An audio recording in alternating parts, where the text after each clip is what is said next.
네, 안녕하세요. 이제 1편은 4488 단순히 1차 시험 합격만 하고 싶다 그런 분들을 위한 현실적인 방법들을 한번 설명을 드렸고, 2편은 이제 좀 더 합격에 가까워진 분들이죠. 첫 번째 분들은 연습서를 회독한 경험이 있다, 또는 한 두세 번 정도 봤다. 근데 1차 시험 대비를 지금 해야 될까? 객관식은 어떻게 준비를 하는 게 맞을까? 그런 분들을 위한 방법을 제시를 해드릴게요. 그리고 또 버린 부분이 많지 않은 분들, 회계세법 그래도 나는 웬만한 단어는 그래도 공부를 다 어느 정도 했다, 그런 분들을 위해서 어떻게 마지막 최종적으로 객관식 대비를 해야 되는지 한번 말씀을 드릴게요. 세 번째 분들, 동차 시험 목표로 공부를 하고 싶다, 쌤동차 한번 해보고 싶다, 또는 1차 시험, 2차 시험 한 번에 붙고 싶다, 그런 분들을 위해서 그럼 객관식은 어떻게 준비를 해야 될까 한번 말씀을 드릴게요.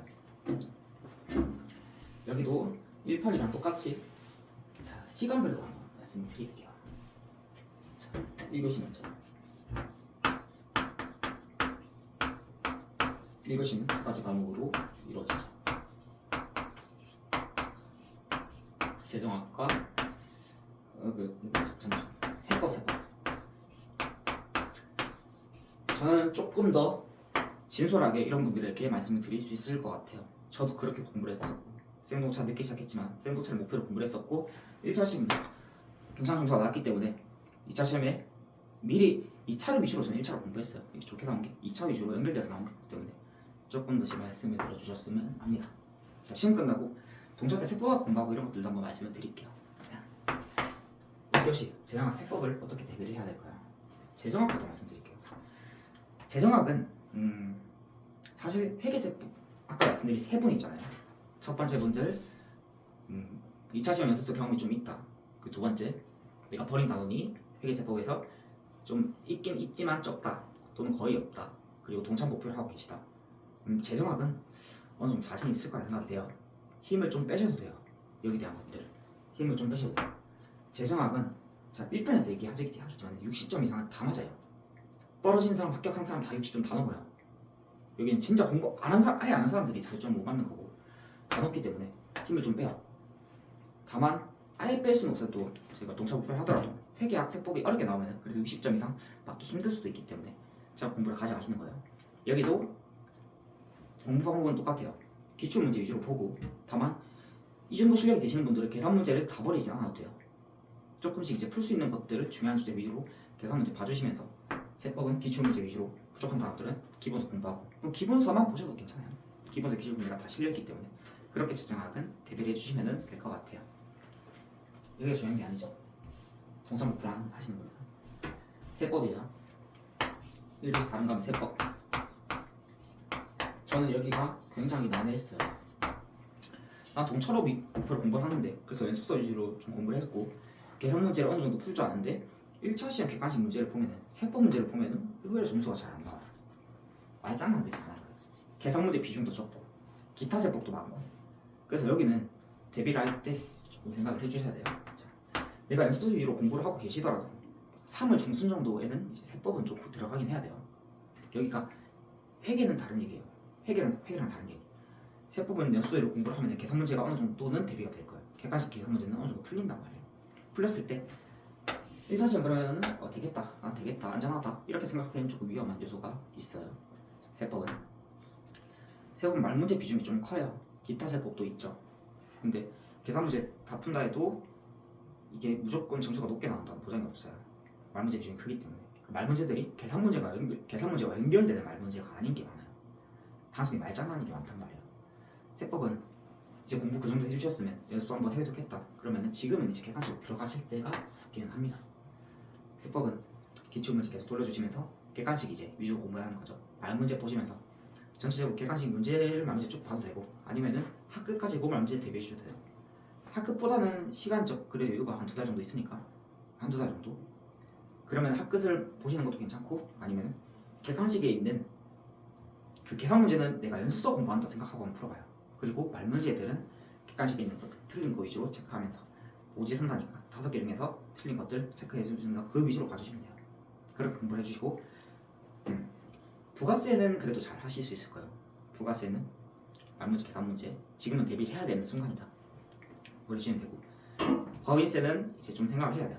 내가 아무리 동차가 목표가 하더라도 2차 시험 막상 가서 뒤에 문제 다 풀 수 있다라는 확신이 없다면 조금 힘을 빼주셔도 괜찮다고 생각이 됩니다.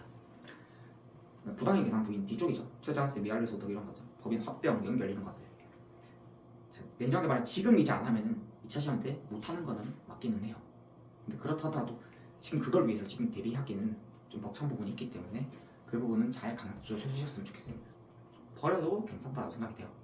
2차 시험에서 세법, 동차를 위한 2차 시험 점수 고도점이 아니라 동차를 위해서 2차 시험 세무회계 점수는 제 생각으로 55점 정도면 충분하다고 생각이 듭니다. 55점 정도 위주로 공부를 해주시고 너무 싼 부분은 좀 이제 우리가 좀 공부를 했으니까 세무조정이나 이런 부분들은 좀 대비를 하고 말문제도 따로 대비를 해주시고 뒤에 부분들은 생각을 해요. 내가 이때까지 해왔다 그럼 한 번씩 봐주시고 말문제 정도만 이때까지 한 게 아니다 라고 하면은 안 하시는 것도 괜찮다고 생각이 됩니다. 법인세는 그렇게 대비를 해주시면 될 것 같아요. 소득세는 이제 좀 애매한 부분들이 있죠. 소득세 종합소득에 대한 부분들은 계산 문제가 좀 나오니까 공부해 주시면서 말문제 중간 섞어주시면 돼요. 그럼 세액공제, 소득공제 이 부분도 해주시긴 해야 돼요. 저희가 동차 목표잖아요. 2차 시험 목표란 말이에요. 그럼 그 부분들은 알 가능성이 충분히 있다. 지금 버리면 나중에 못한다고 했어요. 공부를 해주시고 양도소득은 제 추천으로는 양도소득 양이 좀 많아요. 양이 좀 많기 때문에 기본적인 계산 문제 있잖아요. 2월 과세라든지 아니면 기본적인 양도소득 세액 계산 이런 문제는 한번 풀어주시는 게 좋다고 생각이 됩니다. 나머지는 지역적인 거는 안 해도 돼요. 양도소득도 다음엔 틀리면 되죠. 그렇게 대비해 주시는 게 좋다고 봅니다. 퇴직은 양이 작아요. 해주시고 그렇게 소득세 마지막에 최종적으로 객관식 정리하면서 계산 문제는 연습해본다. 그렇게 준비해 주시면 될 것 같아요. 부가세 말씀드렸고 부가세는 거의 다 해야 돼요. 거의 다 해야 돼요. 가산세 이런 부분 제외하고는 다 해주시면 돼요. 부가세 2차 시험에도 부가세가 전략적인 점수 맞기가 좋아요. 공부를 해주시면 될 것 같아요. 그 다음에 이제 기타세법인데 애매하죠. 국기법 같은 경우에 좀 꼼꼼하게 봐주세요. 국기법 2차 시험 어차피 세법학을 해야 되는 과목이에요. 그러면 국기법은 여러 강사님들 좀 들어보시는 게 좋아요. 이 강사님 저 강사님 들어보고 여기 관점 저기 관점 한번 들어보고 문제도 기출문제 여러 번 봐주시면서 국기법에 대한 어느 정도 이해가 된다는 국기법은 이해 위주의 세목이에요. 세법학 할 때도 마찬가지겠지만 국기법 좀 꼼꼼하게 봐서 4개 정도 맞출 수 있다 라고 하면은 지금 하고 계신 실력에서 충분히 40점 이상은 충분히 넘길 수 있을 거예요. 40점, 뭐 70점 정도까지는 맞추실 수가 있을 거예요. 뒤에 것들 국지법은 좀 힘 빼주셔도 괜찮아요. 국지법은 국세징수법은 저희 시험에서 크게 2차 시험에서 중요한 주제가 아니고 나올 가능성이 거의 없기 때문에 1차 시험 위주로만 이제 공부하시는 분들이 대비를 열심히 해주셔야 되는 부분이지. 제가 가볍게 강의 하나 듣고 중요한 것만 체크해서 풀어주시면 돼요. 어차피 어렵게 나오면 못 맞춰요. 그 정도 대비해주시면 될 것 같아요. 조차법은 양이 작기 때문에 2문제 정도, 1문제 정도. 양은 매우 작아요. 강의 1-2개 정도. 걔네들은 해주시는 게 좋겠죠. 국적법은 버리세요. 국적 양이 너무 많아요. 대비하기 힘들기 때문에 아예 안 하시는 게 좋고 그냥 다 찍어치면 됩니다. 다 찍으시면. 그래서 1차 시험을 세법을 한 65점 정도, 70점 정도 맞겠다. 이렇게 대비를 해주시는 게 좋고 그 정도 점수가 나온다면 동차 시험 충분히 놀아볼 수 있다고 생각이 됩니다. 국진 버리고 법소부 위주로 했는데 65, 70점 정도 나온다. 동차 충분히 가능성이 있다고 생각이 듭니다. 세법은 그렇게 대비해 주시면 될 것 같아요.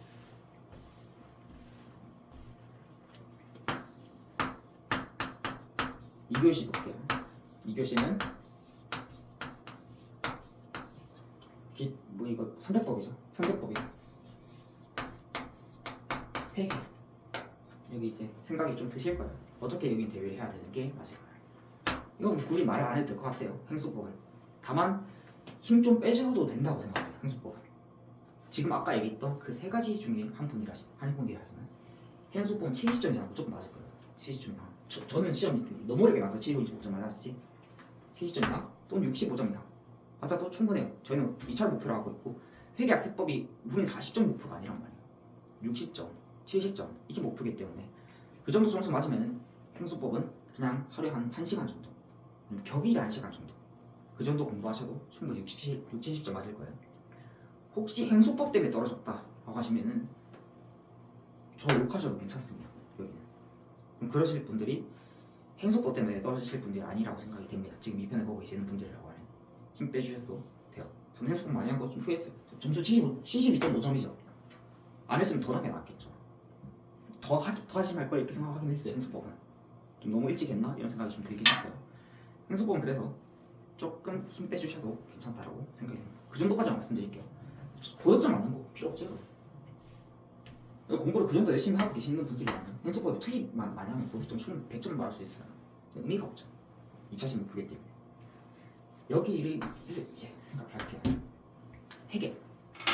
회계는 대비를 어떻게 할까요? 2차 시험, 1차 시험 객관식 대비를 어떻게 할까요? 세법이랑은 다른 얘기예요.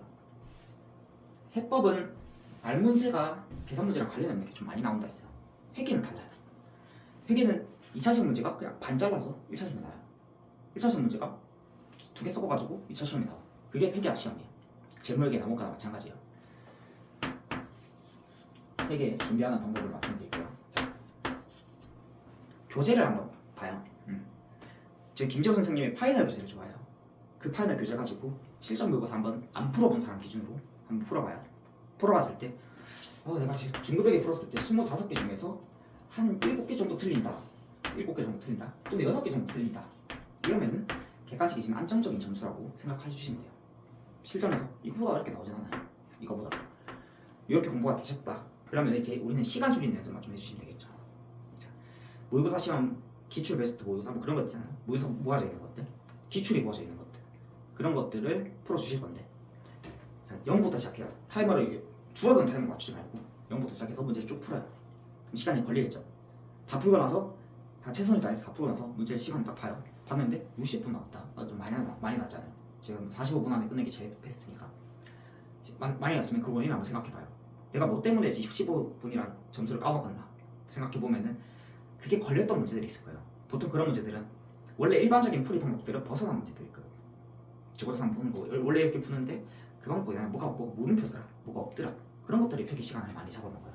봤을 때 그런 문제는 이건 나중에 풀어야겠다, 또는 이 문제는 버려야겠다, 이렇게 생각해 주시면 돼요. 그렇게 생각해서 시간 점점 줄여나가다 보면은 실제 시험장에서 조금 시간 맞춰지실 거예요. 맞춰지시면은 그때 이제 공부를 해주시면 충분히 회계는 좋은 점수 받으실 수 있거라 생각합니다. 지금 연수 위주로 몇 번 받고 하면 뭐 어느 정도 돼 있는 상태예요. 그러면은 모의고사 한번 봐요. 이 정도 점수다. 그러면은 시간 줄인 연습만 해주시고 나머지 시간은 연습서를 더 보셔도 괜찮다고 봅니다. 연습을 한 5월까지 시험이 뭐 4월 말이다. 그럼 4월 초까지 연습서를 봐주시면 될 것 같아요. 계속 보면서 객관식은 중간중간에 문제 풀어주시면서 시간이 줄어드는 것만 확인해 주시고, 지금 시간 내 풀 수 있다. 연습서 계속 봐도 충분하다고 생각해요. 저도 연습서 위주로 봤어요. 5월 말에 시험이었는데 5월 초까지 연습서 봤어요. 80분 맞았어요. 시간 안 부족했어요. 회계는 연습서 문제가 거의 똑같이 나오기 때문에 그냥 연습서 위주로 공부해도 그게 객관식 자동으로 대비가 된다. 시간만 줄여주면 된다. 이렇게 준비해 주시면 돼요. 회계학, 재무회계는 그렇게 공부해 주시면 충분히 좋은 점수를 맞을 수 있고, 재무회계는 2차 시험에도 잘 맞아야 되는 과목이기 때문에 고득점 맞아야 돼요. 자, 동차 목표다. 회계학 1부든 70점 정도 맞아주시면 돼요.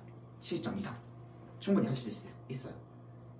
1차 시험 점수는 70점 정도 비슷하게 나와요. 1차나 2차나. 그 정도 목표로 공부해 주시면 재무회계도 충분히 좋은 점수를 맞을 수 있다고 생각이 됩니다. 얘는 세법이랑 달라요. 세법은 객관식 하라 했죠. 지금 회계학은 객관식 지금 안 해도 돼요. 잘된 분들이라고 하면 연습소 위주로 공부해 주시면 돼요. 그렇게 보고 원가는 어떻게 해야 될까? 원가가 우리가 중요한 과목이에요. 이게 평락장에서 점수를 확보하기 가장 수월한 과목, 1차 시험에도 점수를 확보하기 가장 수월한 과목이 원가 회계예요. 원가 관리 회계. 얘는 근데 2차 시험에 점수를 확보하기 좋은 과목인데 2차 시험 공부할 시간이 많이 없어요. 그래서 얘도 연습서 위주로 봐도 괜찮아요. 오늘 관리회계 한 문제, CBP 한 문제 이렇게 풀겠다. 관련원가 한 문제, CBP 한 문제, 내일은 결합원가 한 문제, 종합원가 한 문제, 연습서 풀겠다. 그러면 원래 원가를 2시간 했다면 그거 1시간 정도 배분을 하시고 나머지 1시간은 기출 문제를 한 3개 정도, 4개 정도 풀어보겠다. 풀고 틀린 것만 대충 점검 해보고 넘겨요. 객관식 기출 병행하면서 연습서 풀어주시고 이런 식으로 대비해 주시는 거 가장 베스트입니다. 2차 시험에도 어느 정도 공부량이 누적돼 있을 거고 2차 시험에 마지막에 정리만 해주시면 되거든요. 원가는 그렇게 대비해 주시면 돼요. 버리는 단어는 뭔가 웬만하면 없는 쪽으로 그렇게 공부해 주시면 충분히 좋은 결과 있을 거라 생각합니다. 그래서 1차 시험에 회계약 70점 정도 목표로 공부해 주시고, 그게 그 정도 맞았으면 2차 시험도 70점 이상 나올 것 같아요. 세부적으로 조금만 대비해 주시면. 그래서 오늘 핵심적인 부분들은 회계는 내가 실력이 좀 됐다. 그러면 연습소 위주로 공부해 주셔도 괜찮아요.